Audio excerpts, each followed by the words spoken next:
Fala pessoal, Rodolfo Andrello aqui na área. Hoje a gente vai conversar sobre aquela entrevista da Gabriela Prioli para o Flow Podcast lá do Monark, onde surgiu aquela discussão sobre dados da educação e se você pode opinar sem ter dados, né? E como esse assunto acabou bombando, aí muita gente discutiu sobre ele, eu achei que valia a pena trazer também aqui para o canal. Vamos dar uma olhadinha então no que eles estão falando e qualquer coisa a gente traz alguns comentários. Tudo que você pode falar tudo, mas aí você pode estar falando uma mentira, por exemplo, se você não tiver o dado.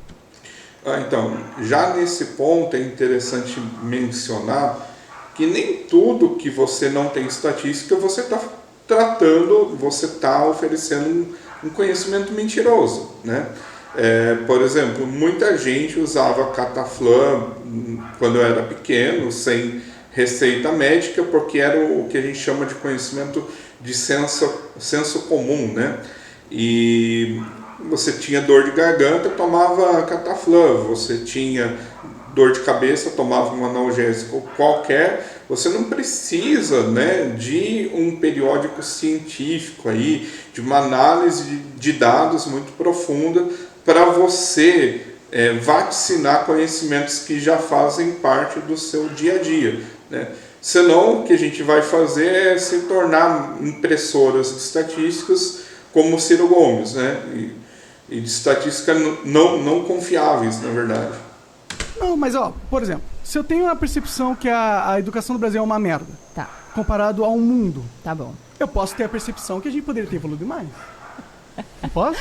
Mas é que é um argumento muito raso. Aí é que tá, né? Eu falei, o senso comum, né, ele pode não ser o conhecimento científico, né? Você pode muitas vezes ter uma opinião científica sobre algo que não está em consonância com o senso comum.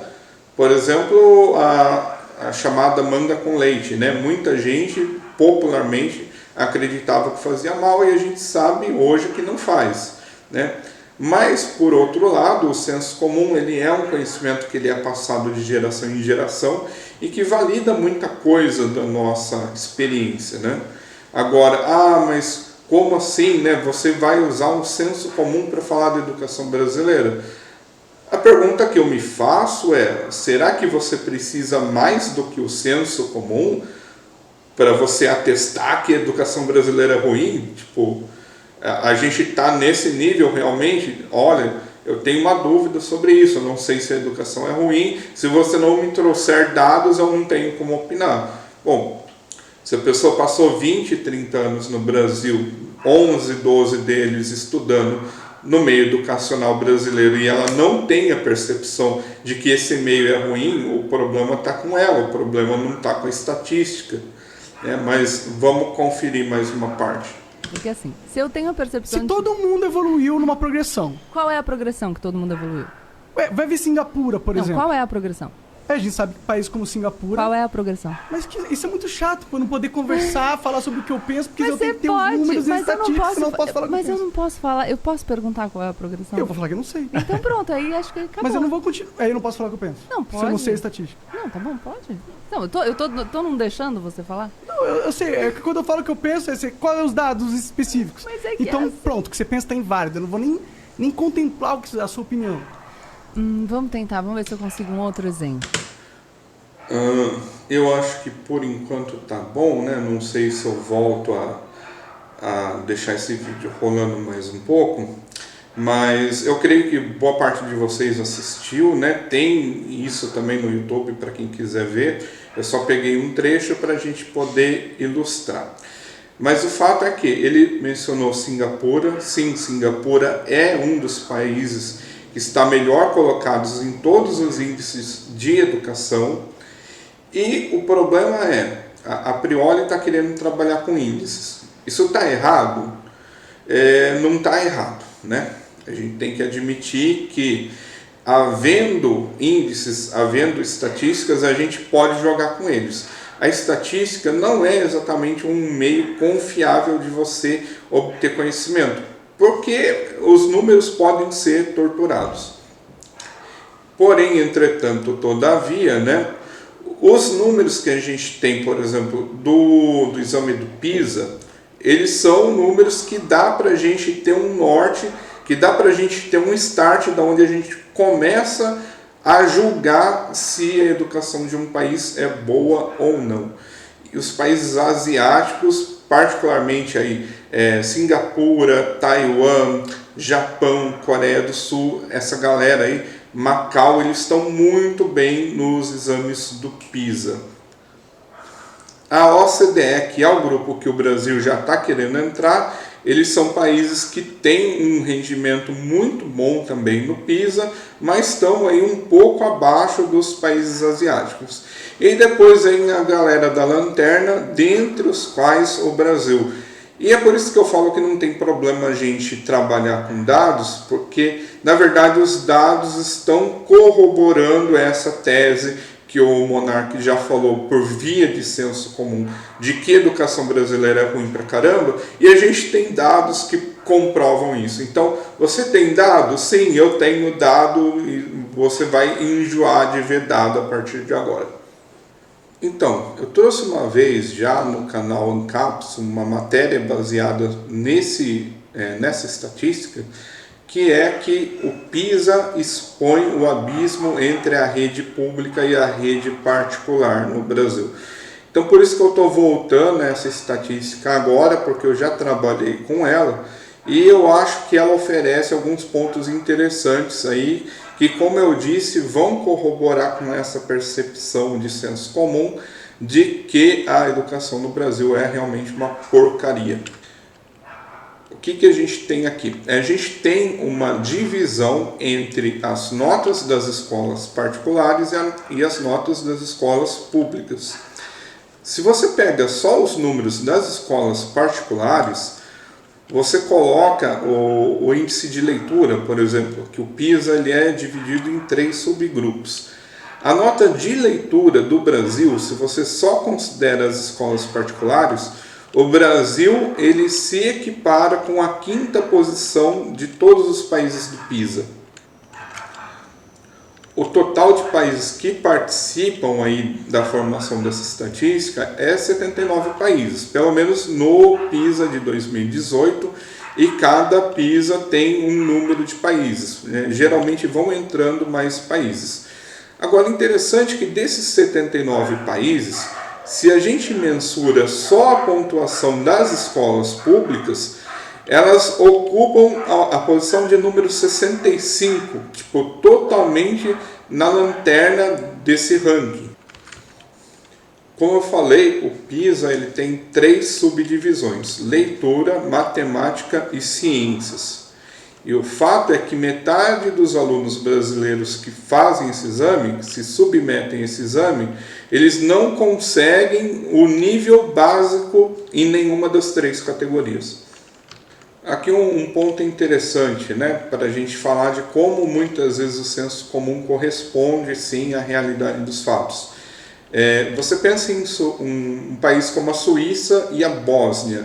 Quem você acha que está no topo e quem você acha que está na lanterna? Se você acha que a Bósnia está na lanterna, você acertou, E as estatísticas elas corroboram com a sua percepção pessoal. O Brasil também tem 5 sub-regiões, O Nordeste, o Norte, o Centro-Oeste, o Sul e o Sudeste. Se fosse para você apontar de cabeça qual dessas 5 regiões está pior no PISA, qual delas você apostaria? Se você apostou no Nordeste, sim, a estatística também corrobora com a sua percepção pessoal. Agora, outro fato aqui bastante curioso. O Brasil teve ao longo de uns 15 anos, o índice de matemática a gente pontuava 356 e ele foi para perto de 400. Isso foi anunciado aí como uma vitória, um avanço na educação brasileira. Esse recorte temporal aí é de 2003 a 2012, Então dá para a gente falar, dentro desses 9 anos que se passaram, a gente tem um aumento aí de cerca de 10% no rendimento dos estudantes brasileiros em matemática. Agora, olha esse fato. No começo da administração petista, o orçamento da educação era de 18 bilhões de reais. E no final da administração petista, ela já era superior a 115 bilhões. Então tem um salto nominal aí de mais ou menos 7 vezes, né? O que é interessante da gente notar é que, embora você tenha multiplicado o orçamento da educação nesse período, a maior realização que eles podem apresentar em termos de estatística é um incremento na ordem de 10% nos exames de matemática do PISA. Agora, como eu já mostrei para vocês, segundo o PISA de 2018, a gente amarga as últimas posições, a gente amarga a lanterna praticamente.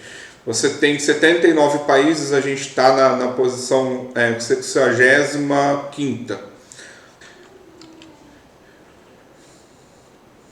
Então eu acho que é particularmente estarrecedor, né, quando a gente tem um exame que você não consegue nem incrementar 10% no aumento do nível do aproveitamento dos seus alunos, e a gente consegue transmitir até mesmo para veículos de mídia de que, nossa, o Brasil está avançando, né? E justamente quando vem alguém que tem essa percepção de que, olha, eu acho que a gente não está avançando, eu acho que a educação no Brasil está uma bosta, então, nossa, como assim? Mas você tem os dados, né?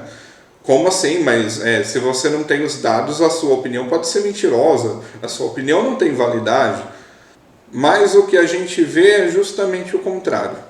O Brasil, tanto em matéria de competição com os próprios alunos da esfera particular, os alunos do Estado que dependem da prestação do serviço do Estado estão muito ruins, né, comparados com as suas contrapartes nacionais aí.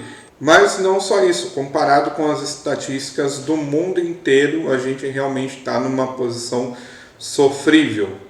É por isso que, na verdade, aqui a gente não tem uma exportação de cérebros muito grandes, você não tem empresas de tecnologia vindo disputar trabalhadores brasileiros, porque, de fato, o agregado de conhecimentos que a gente tem aqui no Brasil é muito pequeno.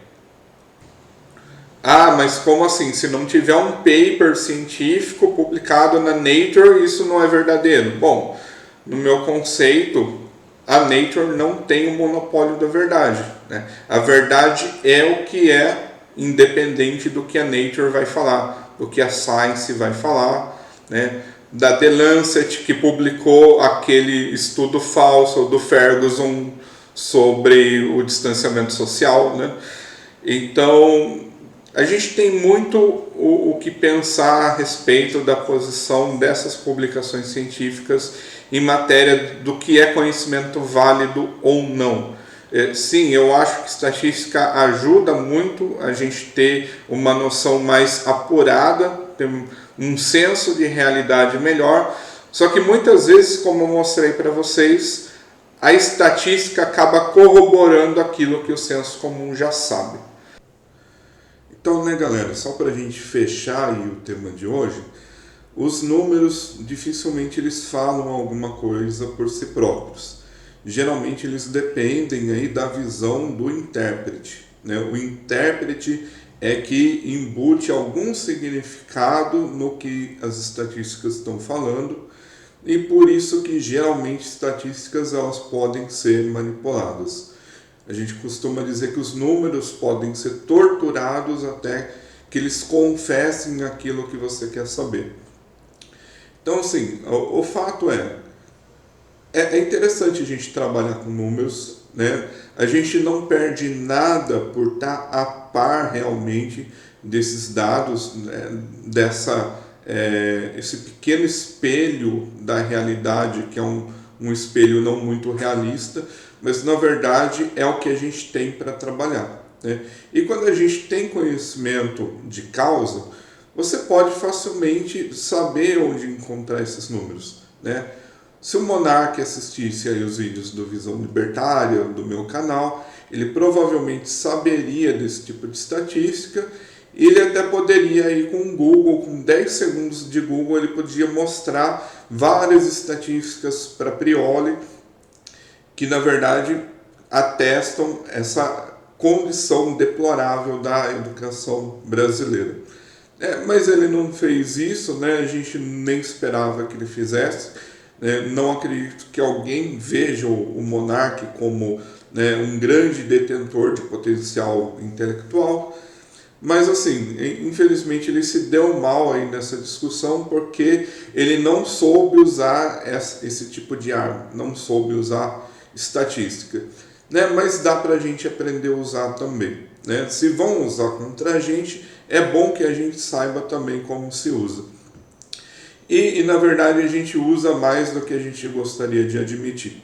Se alguém vier falar para você que o Macri fez um governo liberal na Argentina e quebrou a Argentina, você vai recorrer aos dados, às estatísticas para dizer que ele não fez nada, que ele ficou atolado ali no estado gigantesco e que ele não conseguiu modificar 10% da estrutura.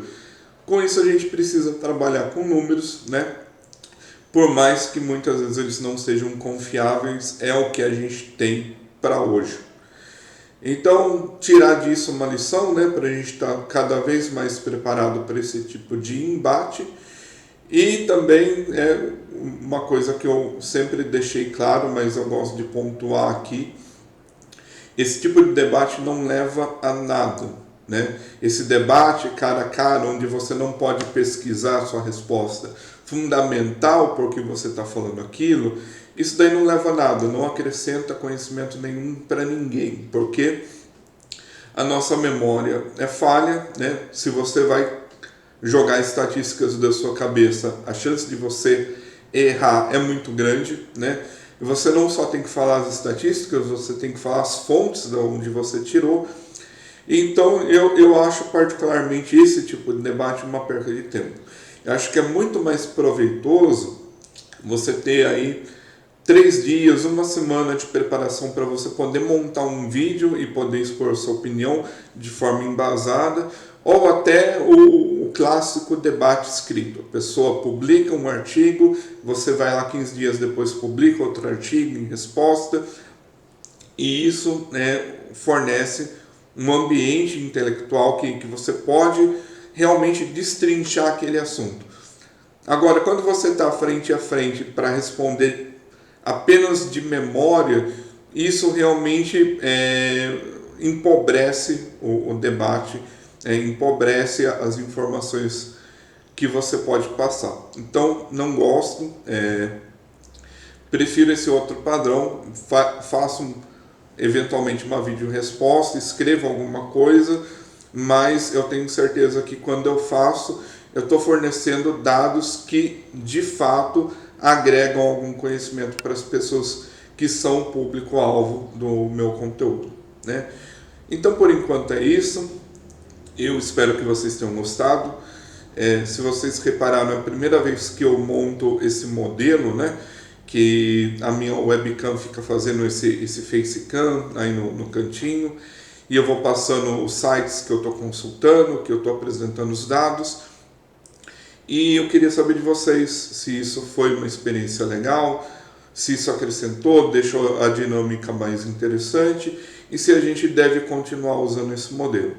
Então, né, meu pedido aí para vocês, deixem nos comentários o que você achou, e o resto de sempre. Se você gostou, deixa seu like, se inscreve no canal e compartilhe o conteúdo com seus amigos. Até a próxima!